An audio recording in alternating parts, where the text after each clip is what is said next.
بدون مقدمات. دم. مفيش دم ولا في إحساس. مجلس إدارة الزمالك ما عادش فالح غير في الكلام. أمير اللي كنا في وقت من الأوقات بنشيد بيه للأسف أنت صفر يا أمير.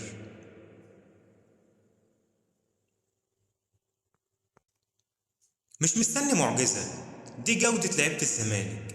ده آخرهم. مشيت ساسي، مشيت شرقي، مشيت إمام، مشيت. طب في بديل؟ لا. المؤسف في الموضوع إن لعيبة الزمالك بخط نصها لو بنلعب فريق في لاعب بيلعب بنص رجل، حتى لو من كوارالمبور بنص ملعب الزمالك كله. للأسف نص ملعب الزمالك كارثة، ملط، مفيش. مش هتكلم كتير، بس حتى اللعب بروح اللي احنا مستنيينه من جودة لعيبة أمثالكم مفيش لاعب بيهين نفسه في الملعب.